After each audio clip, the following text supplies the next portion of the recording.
FedEx reported fiscal year 2023 fourth quarter earnings results. So in this video, I was going to review those results, give you my take on what those results will mean for FedEx stock investors. I'm also going to update my buy recommendation for FedEx stock. Heading into these results, I had FedEx stock rated as a buy. I'm going to update that recommendation at the end of this video. You're not going to want to miss that. So let's get right into these details. Revenue for FedEx decreased by 10% to 21.9 billion compared to last year. Operating income fell to 1.5 billion. That was down 22% from 1.9 billion last year. Earnings per share figures were not comparable year over year because there was a lot of several non-recurring items that made it confusing to compare year over year earnings per share. I feel it's more informative to look at its operating income year over year. That gave us a better look into what actually happened in terms of performance. Now, total average daily packages decreased by 7% to 5.4 million. Remember, FedEx benefits when people are spending more money on goods instead of spending more money on services.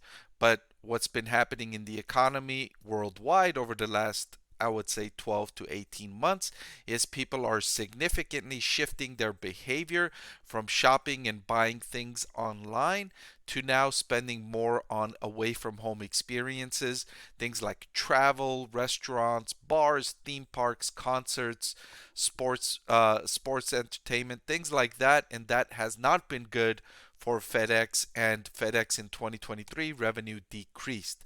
So that's what FedEx has been dealing with. Now, I think management has been doing a good job managing this rapidly shifting consumer behavior despite these decreases. So revenue per package decreased by 3% overall.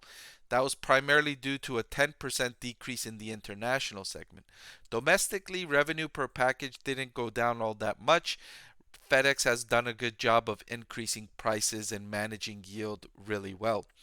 Now, management did reduce operating expenses by $2 billion year over year. This cost saving program has been ongoing throughout 2023. FedEx is grounding airplanes, parking trucks, and constraining operations now that demand for its services are not as strong. So it's done a good job reducing expenses. In the quarter, the company was impacted by decreasing demand, but at the same time, rising inflation, right? Rising labor costs, rising costs of, well, fuel costs moderated, but other expenses were hurting FedEx in the quarter. It offsets some of that through higher prices and the cost saving actions I mentioned earlier. For 2024, FedEx is expecting a slight turnaround, forecasting revenue growth of low single digits. So it's nice that the revenue decreases will end according to expectations only. Now that remains to be seen.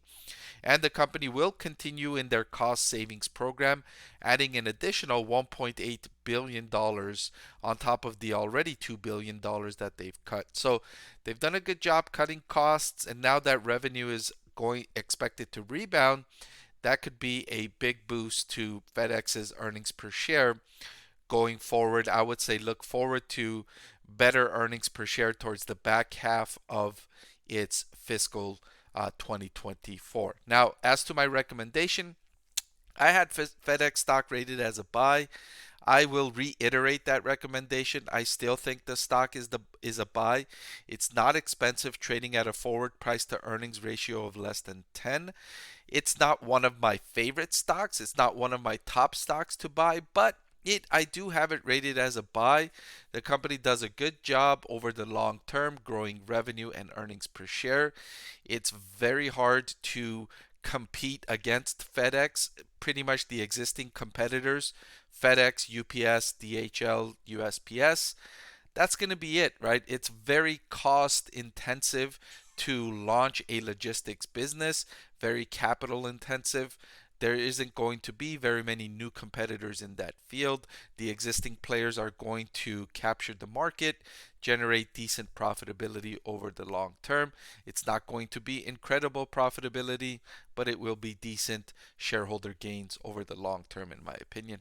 All right, so for that reason, I still recommend FedEx stock as a buy. Although be aware the near term next 2 quarters will still be pressured. All right, that's all I've got for this video. Thank you so much for watching. I want to thank the Motley Fool for sponsoring this video. Visit fool.com/Parkev for the 10 best stocks to buy now.